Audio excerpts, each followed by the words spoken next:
Hello friends, मैं Aditya Jain, CA, CS, CMA, CFA का faculty. एक बहुत ही इंपॉर्टेंट क्वेरी मेरे पास आता है, हमेशा ये मैं फेस करता हूँ क्वेरी कि how many lines to be written for 2 marks, 3 marks and 4 marks. तो पहले मैं बता दूं, ये क्वेरी बिल्कुल भी सही नहीं है।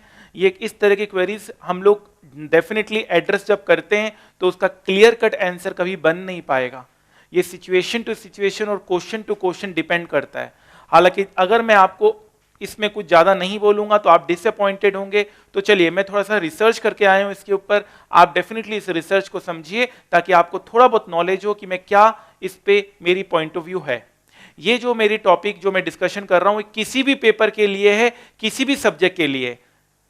सिर्फ वो सब्जेक्ट नहीं है जो सिर्फ मैं पढ़ाता हूं, ये सारे सब्जेक्ट के लिए। जिस सब्जेक्ट की बात आप सोच रहे हैं, जिस सब्जेक्ट की आप तैयारी कर रहे हैं।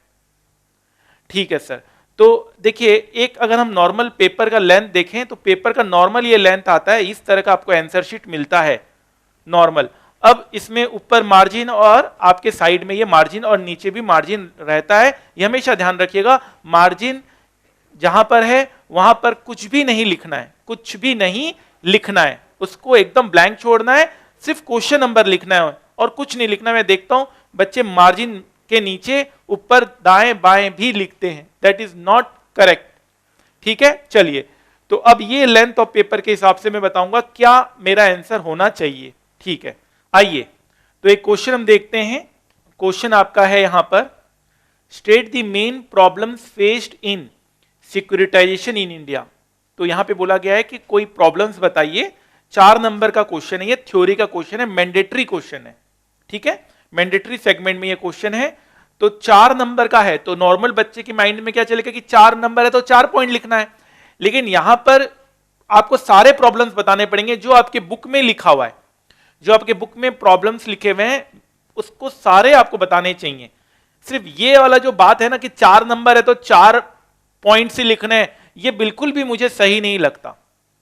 हाँ, अगर टाइम नहीं है, अगर एकदम टाइम नहीं है और आप इसी को लिखते जा रहे हैं तो सही नहीं है। वो सब सिचुएशन पे डिपेंड करता है कि आप एग्जाम हॉल में बैठकर आपका टाइम कितना, आपके पास टाइम ही नहीं है तो आप 4 ही लिखिए, फिर तो 4 लिखिए, कम से कम तो 4 लिखिए। लेकिन अगर टाइम है और आपने इस सब प्रिपेयर किया हुआ है तो आपको फिर जितना आपके बुक्स में है या जितना भी आपने प्रिपेयर किया वो लिखना चाहिए, ये मेरा मानना है। अब आप इसको अगर आप लिखने जाएंगे उस पेज में तो कम से कम मेरे जो अनुमान के हिसाब से कम 2 पेज तो लगेगा ही लगेगा। आप देख सकते हैं 2 से थोड़ा सा ज्यादा भी लग सकता है, वो अगेन डिपेंड करता है हैंडराइटिंग के फॉन्ट साइज पे। ठीक है, तो ये जो क्वेरी है ये अपने आप में सही क्वेरी नहीं है। आपका फॉन्ट साइज कैसा है उस पर भी डिपेंड करता है, आप कितना गैप छोड़ते हैं 2 वर्ड्स में उस पर भी डिपेंड करता है।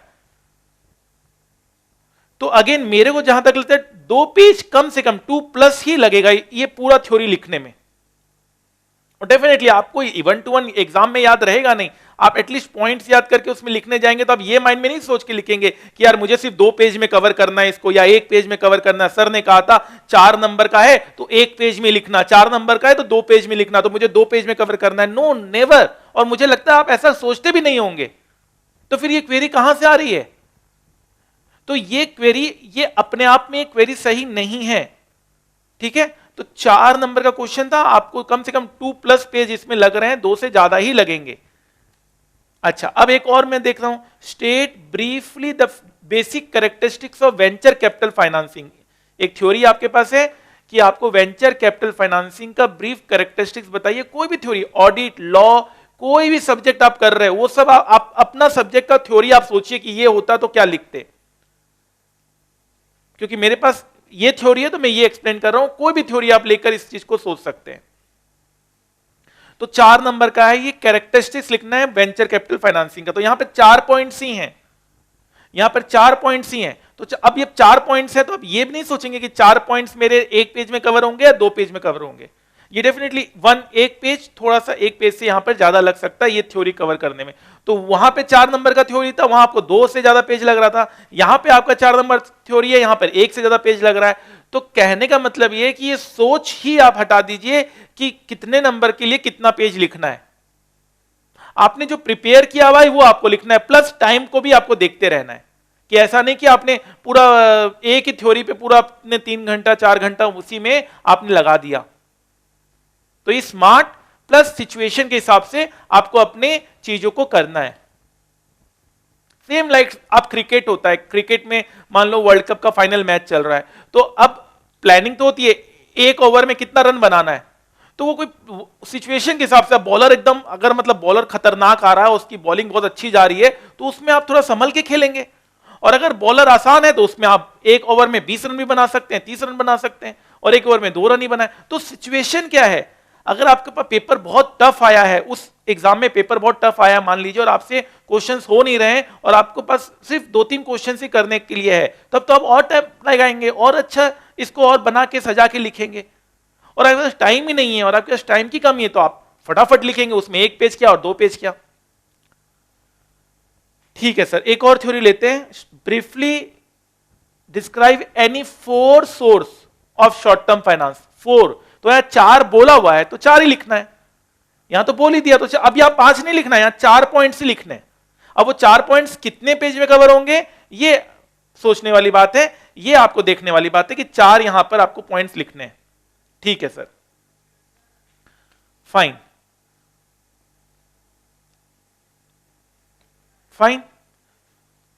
एक पोल्यूशन टैक्स के ऊपर थ्योरी है ये, जो इकोनॉमिक्स में आती है, इकोनॉमिक्स फॉर फाइनेंस में, तो इसमें 5 पॉइंट है, नंबर है इसके 3, तो 3 नंबर के लिए 5 पॉइंट भी हो सकता है, 2 नंबर के लिए 4 पॉइंट्स भी हो सकता है, 4 नंबर के लिए 4 पॉइंट्स भी हो सकता है, 4 नंबर के लिए 8 पॉइंट्स भी हो सकता है, 4 नंबर 2 पेज में भी कवर हो सकते हैं, 4 नंबर 1.5 पेज में भी कवर हो सकते हैं।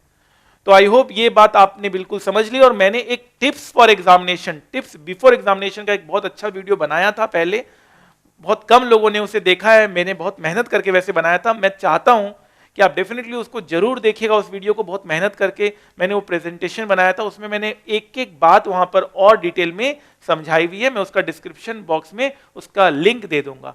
ठीक है, तो फ्रेंड्स आई होप ये छोटा सा प्रेजेंटेशन मैंने आपको अच्छा बताया, और क्लियर कट आंसर तो कोई दे ही नहीं सकता, और आपको यहां से भी इस वीडियो से भी बहुत अच्छा क्लियर कट आंसर नहीं मिला होगा, बट आपको एक माइंड में सेट हो गया होगा कि इस तरह का क्वेश्चन आपको सोचना ही नहीं है, एटलीस्ट इस तरह की क्वेरी आपके माइंड में आने ही नहीं चाहिए, क्योंकि इसका कोई क्लियर कट आंसर हो नहीं सकता। आप अपने प्रिपरेशन पे भरोसा रखिए, उस 3 घंटे 4 घंटे का जो पेपर है उस पर आप बहुत अच्छे से मैनेज करिए, और आप अच्छे से पेपर अटेम्प्ट कीजिए। ये मत सोचिए कि इसमें कितना लिखना है, इसमें कितना लिखना है, क्योंकि फिर वो अलग लेवल पे प्रिपरेशन हो जाएगा। वैसे ही इतना टफ हो गया है पेपर आजकल, हम इस तरह इस लेवल पे भी सोचना अगर शुरू कर देंगे तो अननेसेसरी आप अपने बर्डन को बढ़ाएंगे।